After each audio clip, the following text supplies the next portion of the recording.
very important that President Xi has planned to visit Budapest as well on his European tour. So I think that clearly this is an important year in the development of that relationship. It's functioning on a lot of different levels, and it's very important. Significance of this visit of Chinese President of Budapest, I would say, or I would see it like a confirmation of these friendly times in a long-term perspective. This year marks a significant milestone, the 75th anniversary of diplomatic relations between China and Hungary. This relationship, which began just after the Second World War, has evolved into a complex partnership that influences not only these two nations, but also the broader European and global political landscapes.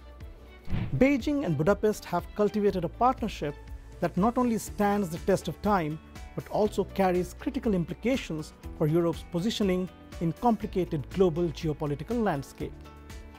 As Chinese President Xi Jinping makes a landmark visit to Budapest, part of his three-nation European tour, we spoke with several experts to take a closer look at this crucial relationship. It is the 75th anniversary year, as you said, of the diplomatic relationship between Hungary and China. And that really began to be enriched about 10 years ago at the beginning of the second government of Prime Minister Orbán, when Hungary launched its Eastern opening policy. And this has led to very close cooperation between Hungary and the Belt and Road Initiative, and an increasing level of investment over the years from a variety of different Chinese companies and close exchange in all levels. It's been particularly deepened over the last couple of years. Hungary and China has these ties with its highs and lows, and with Mr. Orbán and his government, this relationship is quite stable, I would say.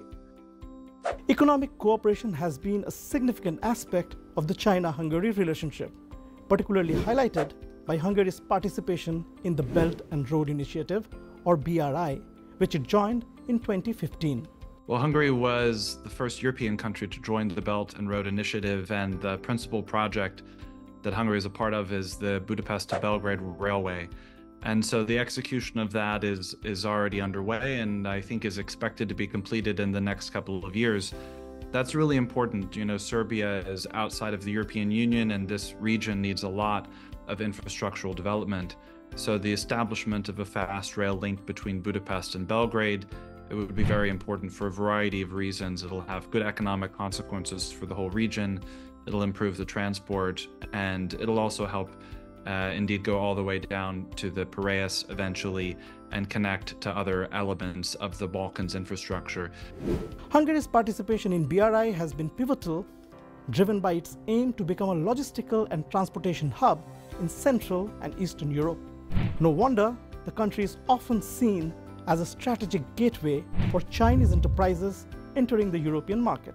I would say Belt and Road Initiative is one important geostrategic, geopolitical project, and many countries see it like one of these opportunities. And I would say it's opportunity not only for Hungary, which accepted this chance, but for Central Europe as a whole. Hungarian-Chinese economic cooperation operates on a number of other different levels as well. This has particularly been the case in electric mobility, battery manufacturing, and a number of different industries. So there will very likely be some advances on that point during the visit. Of course, the details of those are always kept tightly under wrap beforehand. But basically, Hungary is looking to deepen its economic cooperation with China through exporting more goods to China, and also making sure that the factories which are coming to Hungary are coming in greater number and bringing greater benefit to the local population. With recent Chinese investments in Hungary, particularly in sectors like electric vehicle manufacturing and battery production, the tech front is wide open for future collaborations as well. There have been a lot of developments on this in the last few years. There's a new manufacturing site that was started in 2021 from Nanjing Chevron, making electric vehicle components. You've got the CATL battery manufacturing investment that was announced in 2022. Another recent development was the selection of Szeged, Hungary, by BYD for the location of its first European electric vehicle manufacturing plant. So electric mobility is a key area that has been an anchor of the Chinese and Hungarian economic exchange.